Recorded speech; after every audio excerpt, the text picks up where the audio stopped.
তার মতো মানুষ গোটা আরবের মধ্যে নয়, গোটা বিশ্বের মধ্যে আর নাই নেই।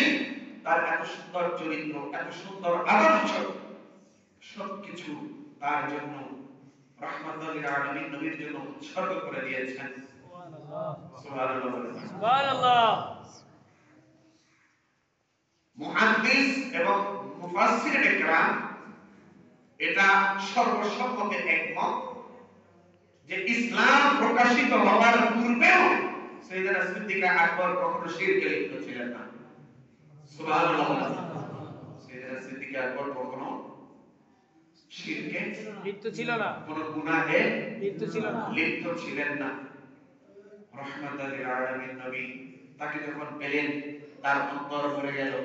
রাহমাতুল লিল আলামিন নবী তার সঙ্গ এমন ভাবে দিতেন যে নূর নবীর ছায়া নেই, কিন্তু ছায়ার মতো লেগে থাকতেন সাইয়েদনা সিদ্দিক আকবর।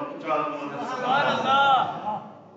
কিসের মতো লেগে থাকতেন? ছায়ার মতো। আপনার আমার ছায়া আছে, আপনি চাইলেও ছায়াকে কি করা যাবে না, সরানো যাবে না, সরানো যাবে না। নূর নবীর কোন ছায়া ছিল না। সুবহানাল্লাহ। নূর নবী রাহমাতুল লিল আলামিন নবীর কি ছিল না? ছায়া। ছায়া ছিল না, কিন্তু ছায়ার মতো লেগে থাকতেন। ছায়ার মতো নিজেকে রাহমাতুল লিল আলামিন নবীর জন্য উৎসর্গ করেছেন। তিনি হলেন সিদ্দিক আকবর। সুবহানাল্লাহ, সুবহানাল্লাহ। এজন্য সিদ্দিক আকবর, যিনি আবু বকর ছিলেন, সিদ্দিক আকবর হয়েছেন রাহমাতুল লিল আলামিন নবীর সাথে থাকার কারণে। আল্লাহ বলছেন ওয়াকুনু মা'আস সাদিকিন, তোমরা কার সঙ্গী হও? সত্যবাদীদের সঙ্গী হও। আর সত্যের উপর কি আছে?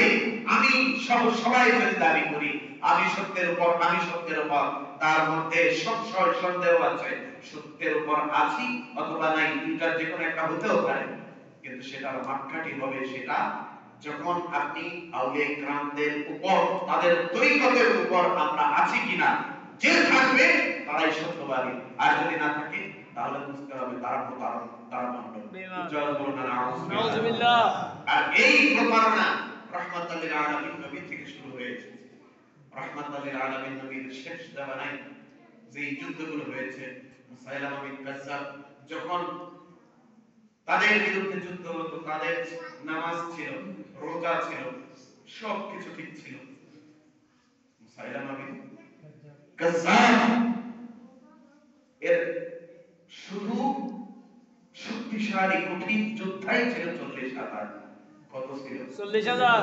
এদের বিরুদ্ধে সাহাবায়ে কেরাম যুদ্ধ করেছেন। সাহাবায়ে কেরাম কি করেছেন? যুদ্ধ করেছেন। যুদ্ধ করেছেন। এখন যখন সূরাতে